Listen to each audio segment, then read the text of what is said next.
Hey there, this is Taj, the other Jeff Johnson. This week's update will be really short. The only real news I have to share is that I will begin chemotherapy on April 27th. As of right now, I don't know how frequently I'll be receiving chemo. What I do know is that they're going to try a medication called Cituximab. It took me like a week to learn to say that. Who comes up with these names? It's also known as Erbitux, because that's easier to say.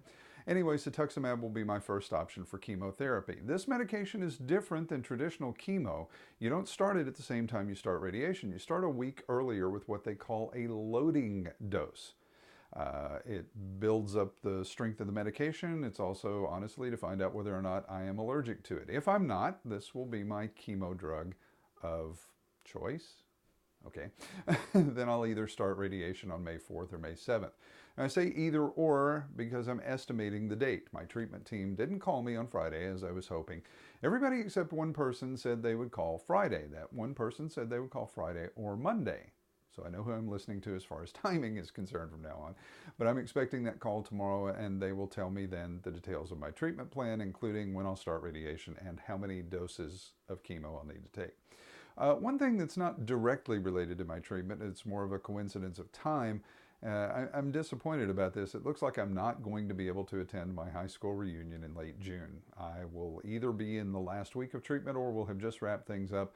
And from all of the research that I've done, that is the worst time for side effects. So I probably will not be able to travel, and I am definitely disappointed about that. I was looking forward to seeing so many people there, but I promise if I can't be there in person, I will most definitely be there in spirit. Go Leopards!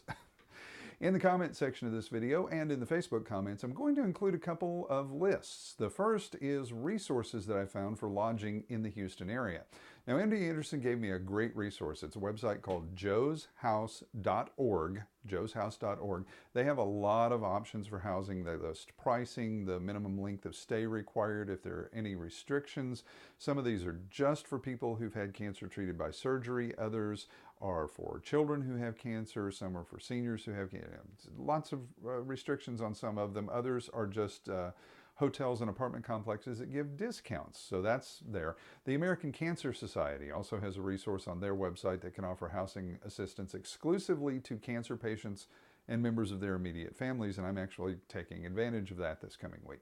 But I've discovered a lot of other resources for short-term housing that I honestly hope you never need, at least not for this reason. But if, God forbid, you ever need to come to MD Anderson or another one of the specialty hospitals in the Medical Center of Houston, this list will be here for you to refer back to. Now, the second list is a list of products that have been recommended by other cancer patients to deal with the side effects of radiation and or chemo. Since I haven't started treatment yet, I have no idea if or how well any of these will work for me. But every one of these products was recommended by multiple people who are either undergoing treatment right now and using these products to help deal with the side effects, or people who have finished treatment and they're recommending something that they use that helped them get through treatment and minimize the severity of their side effects. And I found these in multiple different Facebook groups for cancer survivors, cancer support groups, online forums, that kind of thing. So that's it for this week. As always, feel free to leave comments or questions. I'll try to respond to them. Disclaimer, I am not a medical professional and I don't play one on social media, so I cannot answer your medical questions, but I can always share my experiences and opinions, and as a matter of fact, I kind of get a kick out of doing that.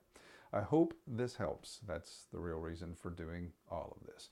So thanks for watching the video. Have a great week, and let's kill Fred.